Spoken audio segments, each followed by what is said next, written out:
Mga kaparokya, bago natin umpisahan ang continuation ng online viewership ng It's Showtime at Itbulaga kahapon, ay ibabahagi ko muna sa inyo ang prizes na ipinamigay nila kahapon din. Pero bago yan mga kaparokya, ay humihiling ako na pakisubscribe ang aking YouTube channel.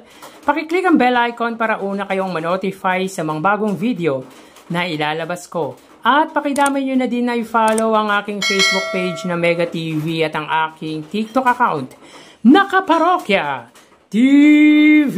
Maraming salamat! So mga kaparokya, in 5 days episodes from Monday to Friday ay nakapagbigay po ng total of 1,483,000 ang dalawang noontime show.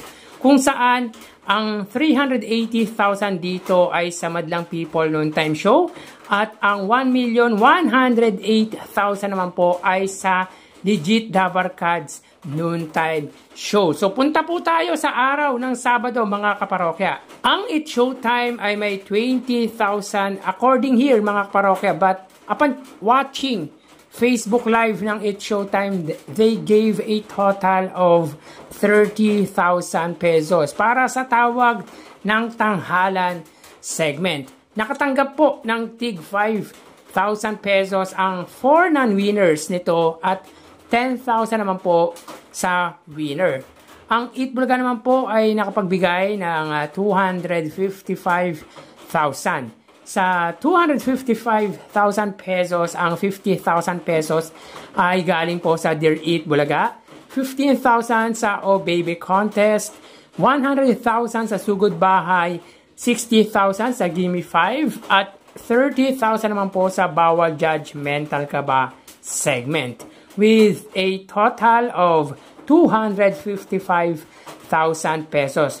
So they got a total of 285,000 pesos given that day. So yun nga mga parokya, sa whole week ay nakapagbigay po sila ng total of 1,768,000 pesos. Kung saan ang 410,000 dito ay galing sa noontime show ng ABS-CBN at ang 1,363,000 naman po ay sa noontime show ng Iconic Trio and Legit Dabarkad. So almost 1 million ang pagitan ng layo ng papremyong ibinigay nila that week. Ang laki ng bigay ng Itbulaga Weekly, kaya talagang hindi bumibitaw ang mga supporters nito, yung mga solid viewers nito. Pero malayo man at hindi ganun kalaki ang binigay ng It's Showtime, ay malaking tulong pa din po ito sa mga recipient ng nasabing noontime show. So tara ating alamin ang online viewership ng dalawang bigating noontime show. Para sa Itbulaga under TVJ Facebook page na may 2.6 million followers at sa It's Showtime naman po na may 18 million followers. So as of 1:53 PM ang It's Showtime po ay may kasalukuyang segment na tawag ng tanghalan. So hanapin po muna natin ang live ng It's Showtime. Wait lang po mga kaparokya, yan. At para naman po sa Itbulaga, sila po ay may kasalukuyang segment na Bawal Judgmental Ka Ba. So hanapin po muna natin mga kaparokya ang live ng Itbulaga. So dito mga kaparokya, may kita po natin ang It's Showtime po ay may 5,700 live viewers or 5,800 live viewers, samantalang ang It's Showtime po hindi pa po nagpa-pop up ang kanilang viewers. So wait lang po tayo mga kaparokya. So dito may kita po natin mga kaparokya ang Itbulaga rather ay may 3,800 live viewers. So again, as of 1:54 PM ang It's Showtime ay may 5,900 live viewers, nakatumbas po ng 6,000. At ang Itbulaga naman po ay may 3,800 viewers, nakatumbas naman po ng 4,000. So technically mga parokya, sila po ay may 6,000 viewers at ang Itbulaga naman po ay may 4,000. So mapunta naman po tayo sa TV Network YouTube channel ng dalawang noontime show. Para po sa It's Showtime under GMA Network YouTube channel na may 37 million subscribers. At sa Itbulaga naman po under Itbulaga TV under TV5 Philippines na may 2.1 million subscribers. So as of 1:54 PM ang It's Showtime, sila po ay may 15,000 viewers. Under po yan sa GMA Network. Ang Eat Bulaga under TV5 ay may 28,000 live viewers. Again, as of 1:55 PM ang It's Showtime under GMA Network, sila po ay may 15,000 viewers at ang Eat Bulaga naman po under TV5